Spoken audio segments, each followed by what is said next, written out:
Hi, today we're going to read a story from the Little Brown Bear book.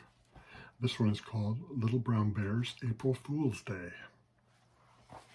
Today is the first day of April, said Little Brown Bear, jumping out of bed. I must think of some joke to play on Father Bear. He put on his new play suit and ran downstairs to breakfast, where Father Bear and Mother Bear were eating. Good morning, said Father Bear. Good morning, said Mother Bear. Good morning, said Little Brown Bear. Then Little Brown Bear started dancing around the table, singing, Watch out, Father Bear, be careful what you do, for someone might play an April joke on you. Ha ha ha, laughed Father Bear. It would have to be a very big joke, for I am pretty smart. After breakfast, Little Brown Bear dried the dishes for Mother Bear and swept the back porch. Then he sat down on the doorstep to think. He thought and thought and thought. What could he do to play an April Fool's joke on Father Bear? He jumped up and ran into the house. I will need a big empty box, he said to Mother Bear, a sheet of brown paper and a piece of string and a big black crayon.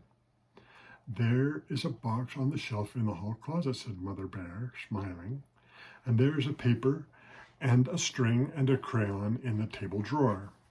Thank you, Mother Bear, said Brown Bear politely.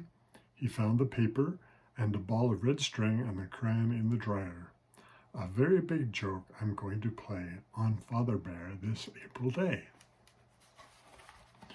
He sang as he plopped up on a chair to reach the box on the closet shelf. Plop, plop. Something rolled off the shelf and hit Little Brown Bear right in the nose. He took the box and carried it to the sofa. Then he went back to find out what had fallen on the floor. There was his little new red umbrella hanging on a hook, and his little black train, and his shiny new rubbers, and a duck that said quack, quack. But his little red ball that he always kept on the shelf was nowhere in sight. Little Brown Bear looked and looked, but he could not find it. I'll fix the joke, and then I'll see wherever that little red ball can be, he said to himself. All the rest of the morning, Mother Bear heard him working in the living room, humming to himself, smile and sing, wrap the box and snip the string. When the clock struck 12, Father Bear came in to lunch.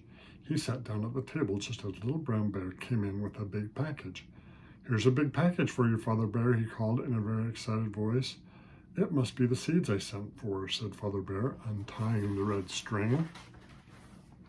When he took the cover off the box and looked inside, Little Brown Bear danced around the table shouting, April Fool, there's nothing there. I said I'd fool you, Father Bear.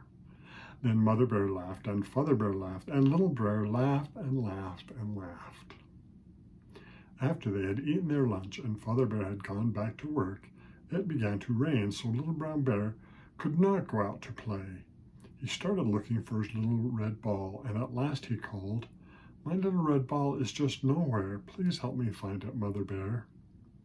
So Mother Bear looked, and she could not find the little red ball. She even looked on the closet shelf, while Little Brown Bear said sadly, I've searched and searched just everywhere. I guess it's lost if it isn't there. I will try to find it while you run to the store for some sugar, said Mother Bear. Put on your rubbers and your raincoat and take your little red umbrella. So Little Brown Bear put on his new rubbers and his raincoat and took his little red umbrella off the hook. He was very sad, for he loved his little red umbrella, and he loved his little red ball more. Then he went outdoors. He raised his umbrella. Plop, plop, something hit him right on the nose. Then something rolled down the walk and stopped in a pool of water. It was Little Brown Bear's little red ball. Mother Bear was standing in the door. She started to laugh. Then the Little Brown Bear started to laugh. He laughed and laughed and laughed. I guess the joke I tried to play was on me this April day, he said as he picked up his little red ball and ran down the walk toward the store. The end.